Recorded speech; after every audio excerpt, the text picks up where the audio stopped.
Hey, what's up? Dean, Sear Performance at the shop. Working on Christian's Camaro, the twin turbo Camaro.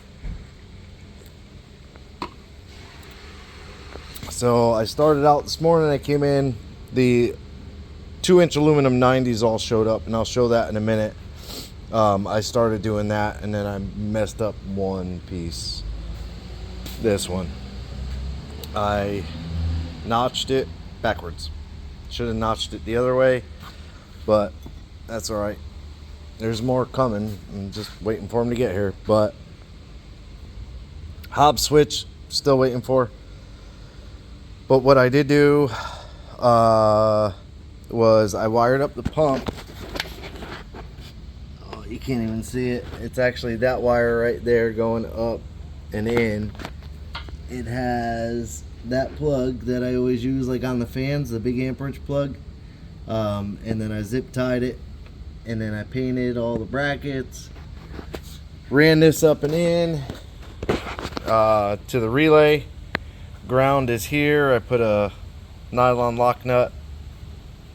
So ground for the pump, ground for the relay.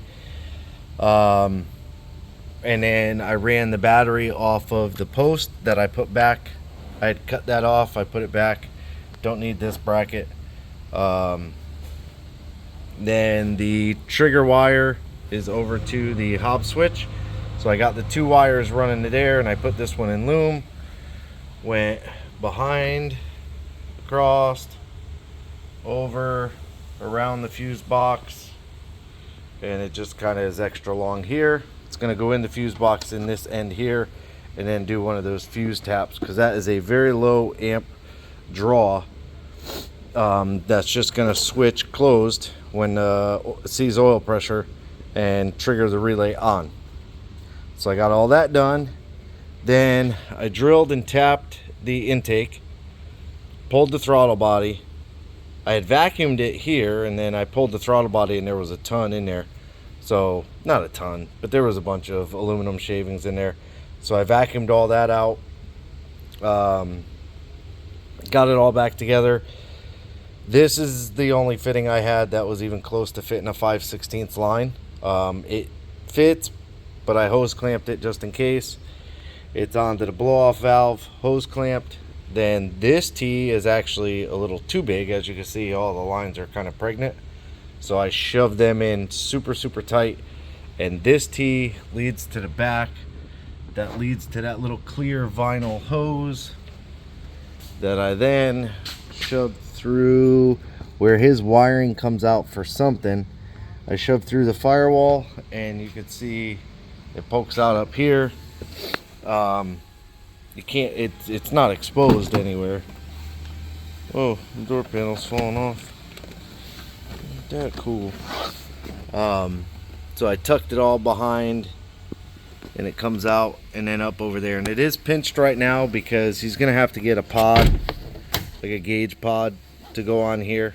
I used to have one for something. I think it was for the Escalade or something, I don't remember, but I used to have one, but I don't know what I did with it. But once he gets the gauge pod and puts it in, there's enough slack. If he needs a little more, he could pull it out, but I put a bunch in there, so he'll have to pop a hole, and then you can pop the top of that piece off, fish the tube through the hole, then it won't be pinched there anymore. And kind of the reason that I pinched it is so that it's not a vacuum leak. But I shoved it on the back of the gauge just enough, just so that it's not a vacuum leak. So got all of that stuff. Let me put it up in the air real quick. All right, so this is the 2-inch tube, and it's just dangling right now, but comes off the coupling 90, 90, 90, 90, and then a 45. So it'll sit up in there, something like that, nice and level. And then it'll shoot over there to that tube there, which is a new one. That's not the other one. I also pulled the alternator wire off the frame rail, this clip here, so that I can go behind it, and now this tube doesn't have to be pushed out and run into the alternator. So my plan is to take this tube here.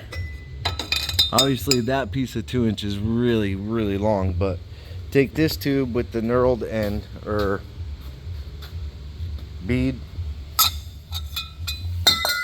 throw that on the floor, and the idea was that this 45 would have swooped in, but I cut it backwards, so it basically needs to be almost a direct T, but I don't want to just drill a hole and weld it. It's just not a nice flow of air. It'll shove it up against the back wall. Even though there's another turbo pushing the air, it probably would work. I just can't bring myself to do that. So there's more coming. See, I coped it for that way, which is wrong. It was supposed to go on like this. I was supposed to cut straight across, which in reality I need a 90, and I didn't have a 90 anyways. So once I get that piece in, I'm going to use one of those couplings, one of these 2.5 to 2, because they're nice and short. That'll go on this end here.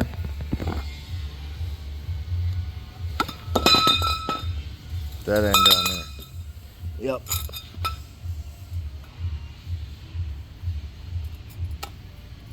So that'll go on there, something like that. Then this will be a small T, which it'll have to have another coupling on this end because there's no way I'll be able to get that whole tube out.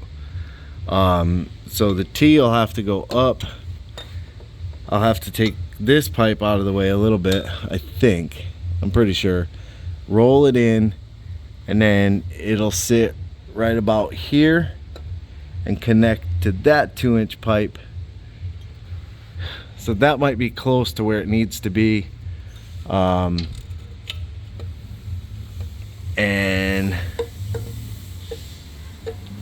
I'll bead that end with the little bead roller thing.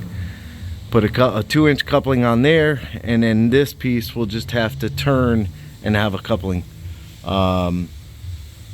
So that's kind of where I'm at, waiting on stuff to come as usual. But yeah, brackets all painted up, nice. Still waiting on the rest of these fittings. I didn't get any fittings, which is crazy. So that's where it's at. Trying to rush. I gotta get out of here. It's getting late in the day, but appreciate you watching. Like, subscribe, hit the bell to be notified of new videos. Leave me a comment, and as always, have a good day.